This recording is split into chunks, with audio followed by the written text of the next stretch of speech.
Cinderella Snapped by Jax is one of the worst songs of 2023. If you haven't heard it yet, don't. You absolutely don't need to. I'll be going through it line by line later because it's definitely the lyrics that make it so bad. In a year where Try That in a Small Town didn't exist, this would be the worst song of the year. Yeah, I admit it, the title is clickbait. It's not the worst song of the year. The threatening racist Try That in a Small Town clearly is. But it's up there. And it's kind of on the other end of it. Try That in a Small Town is an idiotically, dangerously conservative song, whereas Cinderella Snapped is an idiotic liberal song, but not as dangerous and with much better intention, so the comparisons will stop there. But it's trying to be one of those girl power songs, so maybe me being a straight man, I'm not really qualified on that level to talk about it. But it's a song referencing Disney princesses, and as a Disney fan, I am very qualified on that level to talk about it. Much has been made about Try That in a Small Town.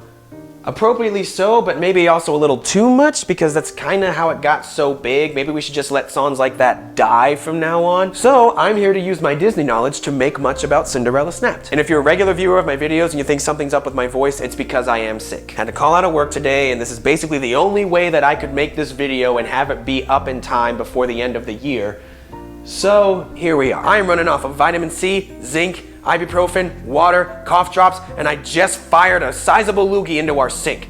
So I'm ready, let's go. But yeah, I'm making this video partially as a music review, but mostly as a Disney fact check, if you will. Put my Disney knowledge to use and go after a target that's just begging to be dissected.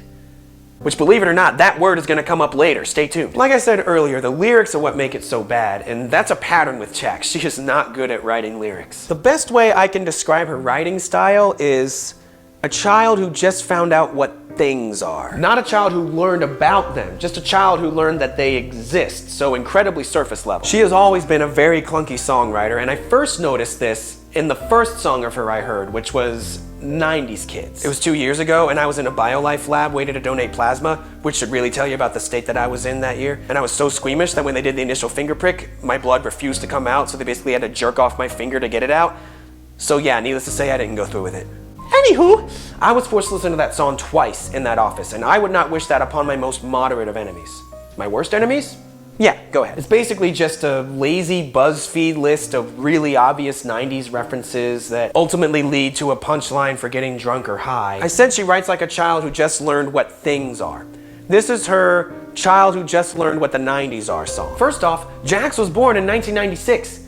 Not exactly a 90s kid there. I was born in 1994 and I barely consider myself a 90s kid. Most things I remember that are specifically 90s come from my older siblings. How much of the 90s do you possibly remember? Secondly, her delivery is a big old cringe choir because, like, she raps, but she also kinda doesn't, which comes in later for Cinderella Snapped. Stay tuned. I'm certainly not a big fan of her voice. It's not the worst voice in the world, but it's just annoying to me. Another one of those pop singers who sings in that eggy, vague accent.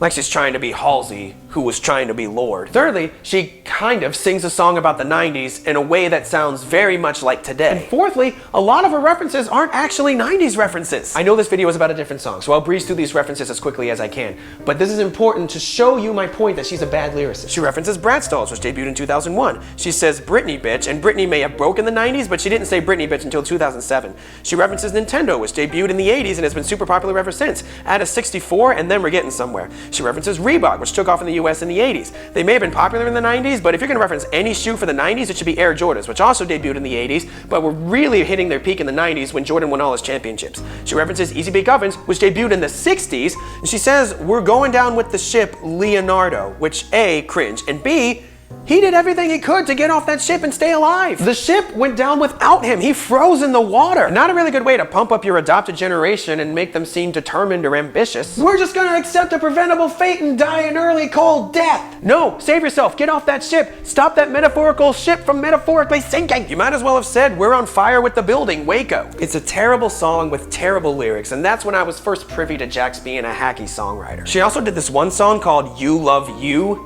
which sampled I Love You from the end of Barney, which sampled This Old Man, the nursery rhyme. That's some lazy sampling that Flow Rider would be very proud of. It came out last year when everyone was writing songs that sounded like they were written by toddlers, which fits my description of her songwriting style. In this one, she's a child who just found out about Barney. And the song itself is about how great it is to be with people who absolutely love themselves and have no insecurities or problems whatsoever. Yeah, screw you, introverted, insecure people. You and your modesty, you and your problems I don't want to help you work on or love you in spite of. You don't deserve love. Look, so many people have insecurities and image issues, but they are just as worthy of love and capable of giving love as anybody else. And the key is to not take those insecurities out on your partner. I have plenty of days where I don't love myself, and so does my wife. But we never take those days out on each other. We always love each other through those days and lift each other up until we're in a better place. So yeah, awful song that was, but at least it wasn't a hit.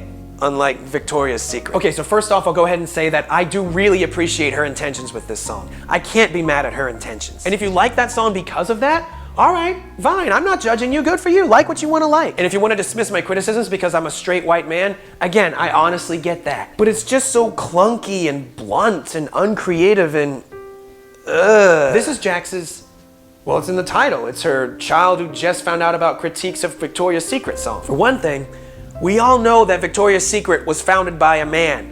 It's not a secret. Victoria's Secret has been under scrutiny for years before this song. And a lengthy discourse of Victoria's Secret's marketing being bad for women's self-image has also been around for years. But Jax comes along and acts like she's the first person to figure this out. Like, we know, Jax. We're glad you Googled Victoria's Secret one day and found this stuff out. You're on the right side here, but we already knew this. You're not really breaking any new ground here. If you really want to roll her eyes or nervously laugh, take a look at her videos where she TikTok mugs to the camera while lip syncing this. It's a huge pile of Also, this song falls under the category of skinny shaming to empower bigger women that I'm getting really sick of. Thighs of thunder meant normal human thighs, so if you're a woman who doesn't have thighs of thunder, you're not human? There are plenty of reasons why a woman might be skinnier, and to imply that she's less human because of that is just wrong. And I'm not defending fat shaming either. We gotta cut that out too. Why are we still comparing women's body types to empower the other? In the song, she talks about having body issues when she was younger, which is certainly commendable. A lot of people can relate. But calling your younger self a dummy for having body issues that were fed by brands like Victoria's Secret? Women who have eating disorders or body insecurity issues because of society's pushing of skinnier women, they are not dummies. This is not the 2000s anymore. We're taking eating disorders seriously now. Songs like this really need to stop being made. It's Meghan Trainor levels of skinny shaming to empower bigger women. It's lazy activism, going after an obvious target on an incredibly superficial level with a misplaced sense of confidence without diving any deeper or adding anything to the conversation. Which brings us to the real subject of today's video, the creme de la creme of Jax's clunky, awful songwriting, Cinderella Snapped. It's Jax's A Child Who Just Learned About Disney Princess Critiques song at best, or A Child Who Just Learned About Feminism song at worst. Jax takes on the criticism of Disney princesses being subservient, proper, helpless feminine stereotypes, which again has been a topic of discourse for decades. So much has been made about the perceived sexism behind early Disney princesses and how they played into societal expectations for women. This topic has been discussed so much and for so long that Disney themselves made movies in the Renaissance that flipped the script on the early portrayals of Disney princesses, and then in the new Renaissance, the past few years, they've made more movies that flip the script on the early princesses and some of the Renaissance princesses. When Disney themselves have weighed into this discourse multiple times, maybe it's time to pick a different topic or just not make a song so devoid of creativity and so pandery that it makes James Corden say, whoa, take it easy there. So here we go. I'm just gonna go through the song's lyrics and try to convince you all that this cringe cake of a song is one of the worst songs of 2023. Or at least it is if you're a Disney fan, or that it's just one of the most poorly written songs of 2023. Whatever fits your slipper. Oh, and parts of this will become an exercise in reading too much into things, so when that happens, hopefully it makes you laugh. Those parts aren't quite as serious criticisms. Once upon a time, off to a great start, there was a princess waiting for a boy to give back her shoe. Obviously the titular Cinderella. Suck it in, be a wife in a blue dress, the prettiest piece of property the land ever knew. Property. A princess is property. Yeah, I know there's the mindset of a married woman being the property of her husband, which is complete bullshit. But I've learned about a person or two who was actually legally considered property, and none of them were princesses. That's like when Rose said she felt like she was getting on a slave ship when she got on the Titanic. Not exactly the same, Rose. Oh, an obvious 90s reference, you're welcome. Also, her dress in the movie is white. In the theme parks, it's blue. It's white in the movie. She waited and she waited for the guy to show, but she didn't know that after midnight, he was busy in her stepsister's bed. Have you seen those stepsisters? Also, the prince showed in the movie how little interest he had in the stepsisters. If he could have any woman he wanted and had Cinderella to be as submissive to him as Jax wants us to believe, no way he would cheat on her with the stepsisters. So Cinderella said, plot twist.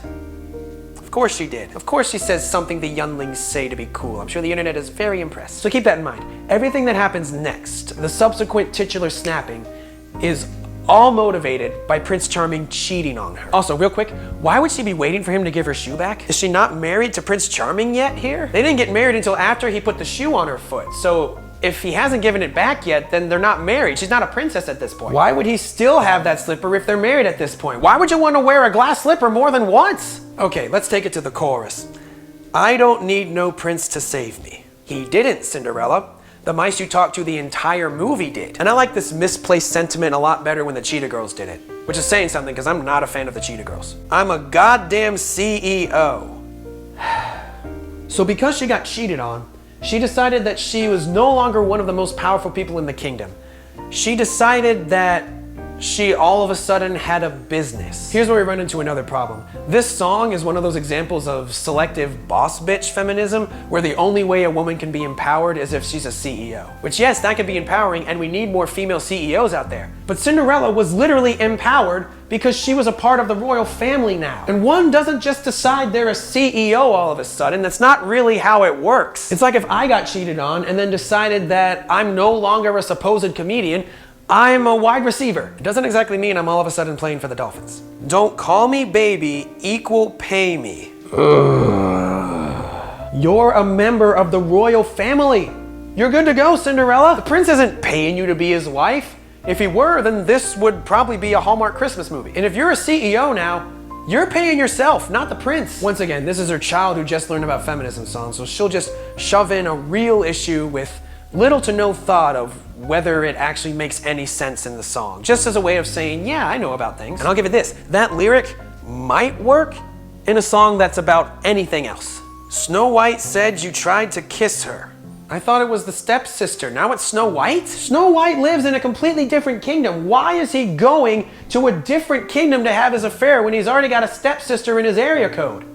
Is Prince Charming ludicrous? If this is some sort of reference to Snow White's non-consensual kiss, then it's not a good one, because that was a different prince, and it's just another instance of shoehorning something in without any thought to it. Also, Snow White's prince didn't try. He succeeded. And yeah, that's a problem. So I'll just buy a new glass slipper. Okay.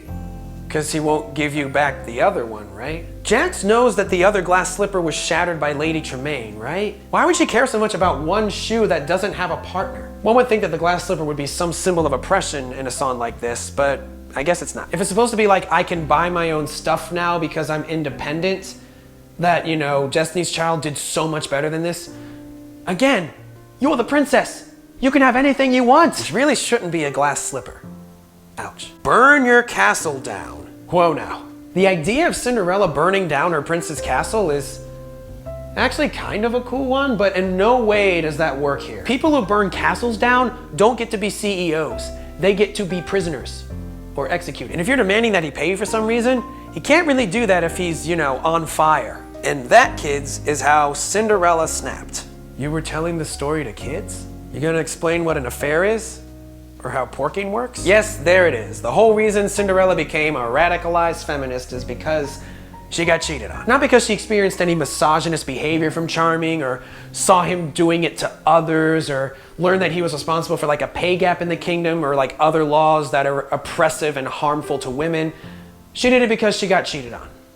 Good choice there, Jax. Also, here comes one of those instances of reading too much into it.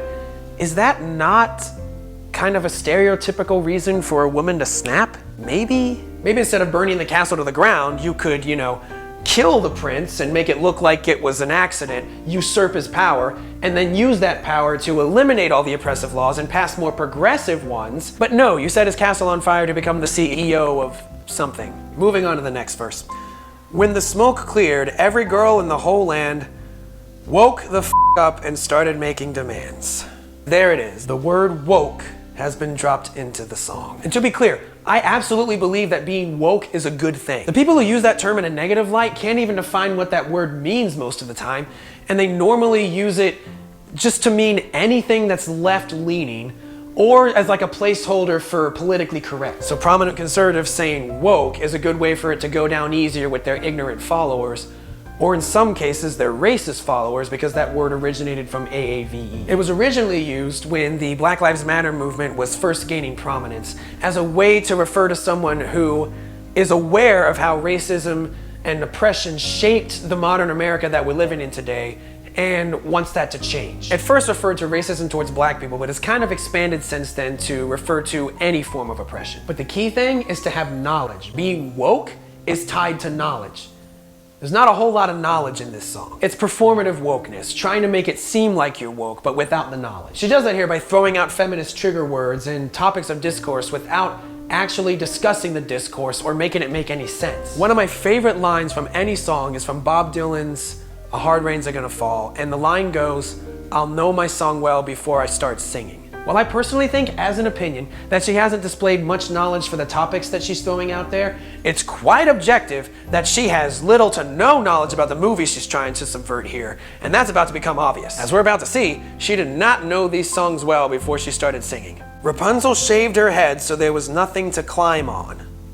So, she's clearly using the Disney versions of the fairy tales in this song, and one of the themes of the song is female independence from male oppression. In the movie, the person who was abusing, manipulating, and taking advantage of Rapunzel for her hair was her fake mother who kidnapped her, not Flynn Rider. Mother Gothel was her oppressor. And not only is Mother Gothel dead, Flynn Rider cut off all of Rapunzel's hair at the end of her movie. She's already hairless. Sure, in the series her hair grows back, but I'm pretty sure Jax never watched the series, and even then, she tried to cut it off after it grew back and it didn't work.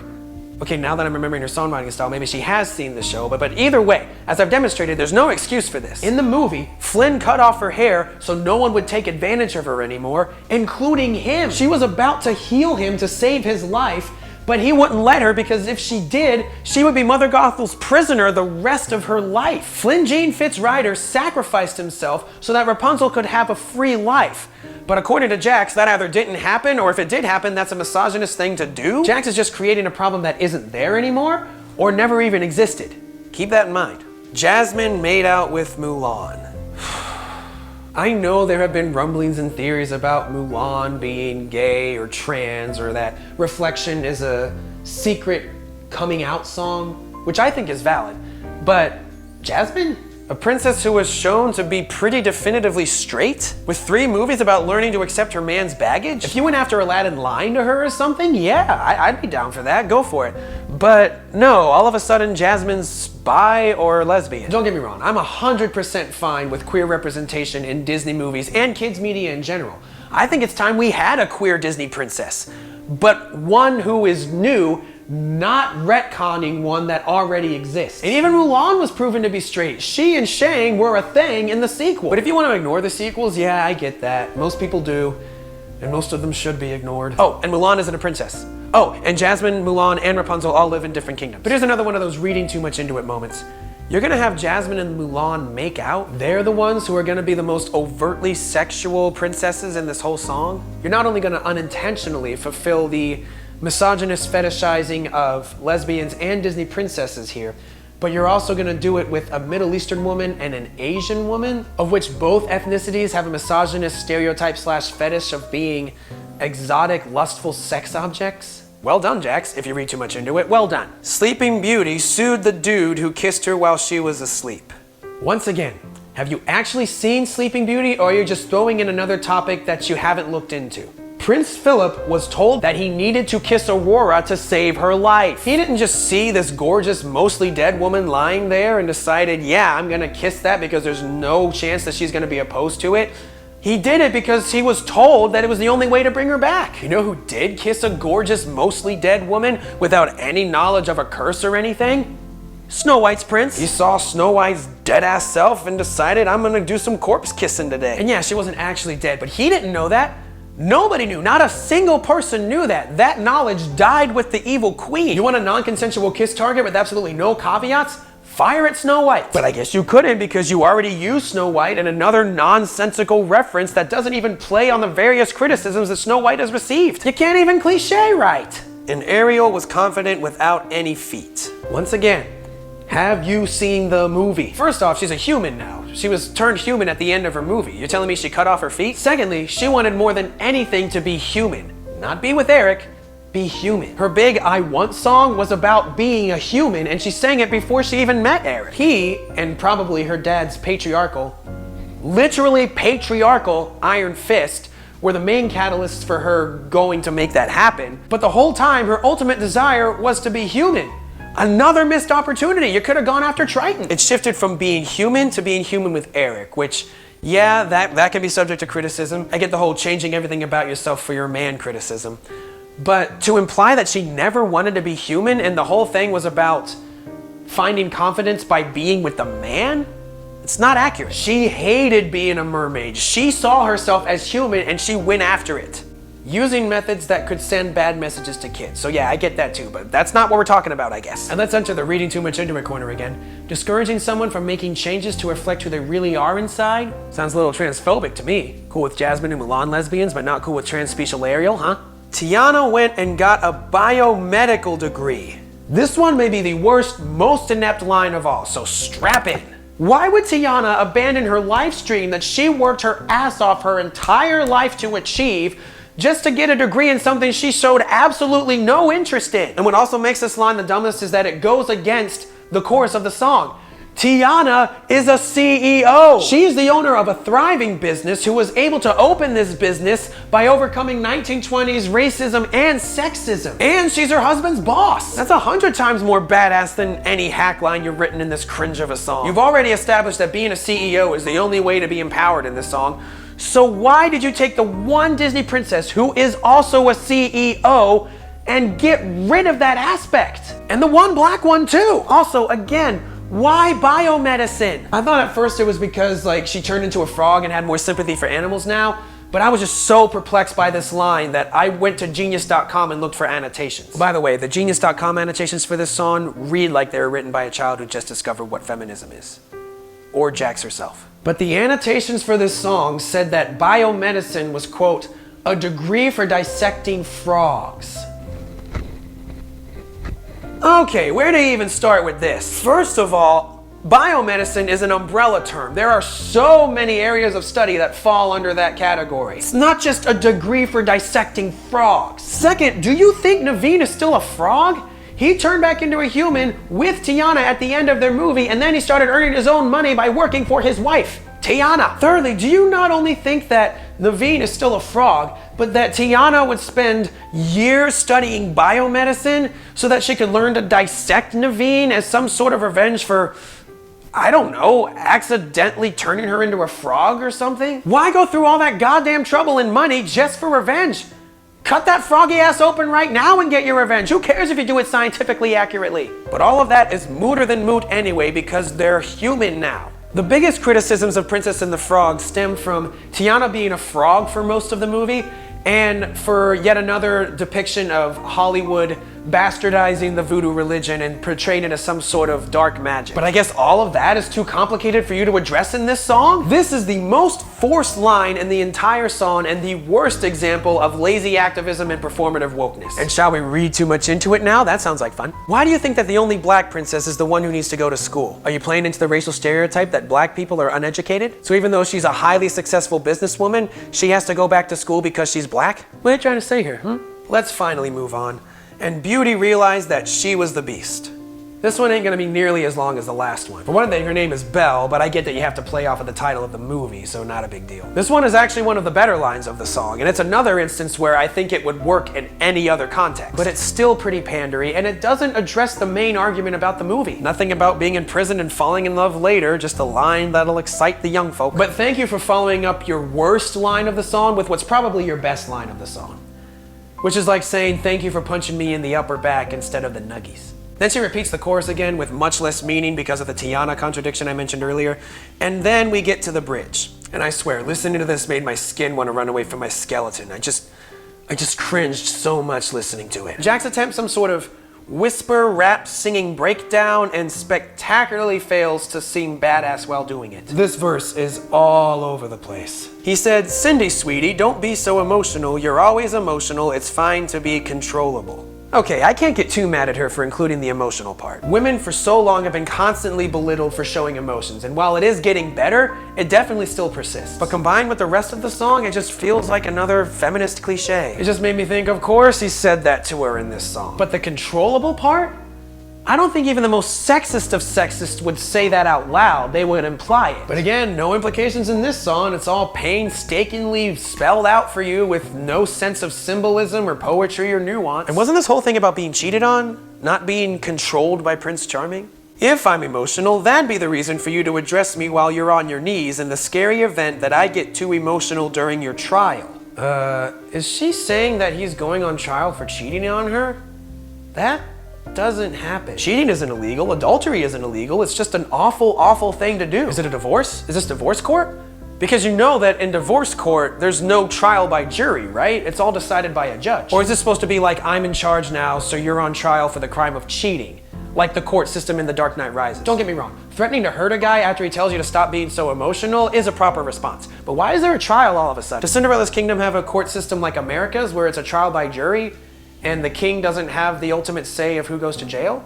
Because at least they got that going for him. So watch how you're speaking, because while you were sleeping around every weekend and using your power to prey on the weakest... Hold up. So now we're confirming that he was an oppressive prince? He was oppressing his kingdom? Because no offense, Cinderella, it sucks that you got cheated on.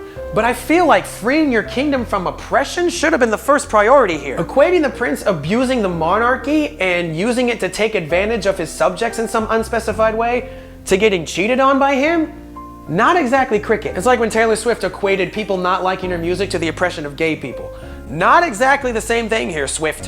One of them is definitely worse than the other and far more important. I'm much more interested in how Charming was oppressing the kingdom. What was he doing? Was he passing sexist laws? Did he ban abortion? Is slavery legal? Like, how was he oppressing his kingdom? Please pick one lane here. I'm burning down your entire castle and upheaving this kingdom because you cheated on me. Oh, and the abuse of power stuff. Let's just finish this. I studied your own legislation all season, and last I checked, cheating is treason? It is? Last I checked, at least in the United Kingdom, it was only considered treason if the woman cheated and you were the cheatee. Nothing about the king. But her story doesn't take place in the UK. It takes place in some fictional kingdom, so I guess you can make up the laws you want. But you seriously want me to believe that a patriarchal monarchy would codify it into their law that if the king or prince cheats, it's treason? And if this is supposed to be like, oh, cheating is treason because you're betraying your partner, it's not treason against your country. I refuse to believe that line is symbolic or something. You betrayed me, so you committed treason against me? In a song like this that is so blunt and so devoid of symbolism, it's too late now for symbolism. You know what's definitely treason? Burning down the castle. So I can only assume that the song Cinderella actually found out that the law is if anyone in the monarchy cheats, it's considered treason. But again, I find that really hard to believe. But at least it gives us a decent place to finally end this song after another CEO risk. So that's it. That's Cinderella Snapped by Jax. To summarize, it's a poorly written song that tries to fix Disney princesses without really knowing what needed to be fixed. A song that wants to seem woke or progressive or feminist, but at a very surface level. Never really adding anything truly new to the Disney princess discourse and just throwing around feminist topics to pander to listeners rather than discuss them in a way that makes sense. A song that tries so hard to be woke that it makes you understand why anti-woke people hate us. A song that aims for female empowerment without aiming for coherency and ends up coming across as more of a promotion for boss bitch feminism as the only true valid one, likely unintentional. A song that sounds like Jax watched the awful Camila Cabello's Cinderella and then just went from there. There's another instance of beating her to a topic. Once again, you can dismiss my comments because I'm a straight white man if you want. This song is not for me. If I come across mansplaining, I think your opinion is valid. Although I tried to come at this mostly from an angle of a Disney fan, I am who I am, and this song really isn't made for men. But I have seen a huge push from modern feminism to make feminism be about choice. And I totally agree. Having a woman be able to choose what she wants to do. Have a baby, have an abortion, be a CEO, be a stay-at-home mom, raise a family, don't have kids, whatever they want. I see modern feminism as taking down the barriers that prevent a woman from choosing, which means access to abortion, closing the pay gap, more room for growth so we can have more female CEOs, etc. And as taking down societal expectations of women. The America Ferrera's monologue in Barbie summed it up perfectly. And personally, feminism has helped myself as a man in a variety of ways ways as well. Because feminism's takedown of toxic masculinity and patriarchal mindsets helped me feel more free to do things that aren't considered to be very masculine and are more feminine. And I was a much happier person for it. Feminism is good for everyone. And I'm glad that Jax considers herself to be one. She's on the right side here. But all songs are subject to critique and analysis, even ones with intentions as good as this one. And if you're gonna promote feminism or any sort of progressive mindset with your song, you gotta make sure you know what you're singing about. You gotta know your songs well before you start singing. Thank you for watching this review if you made it this far. Again, if you want to dismiss my comments because I'm a man, I totally get it. But I will give this song one more positive thing. At least it wasn't "Try That in a Small Town."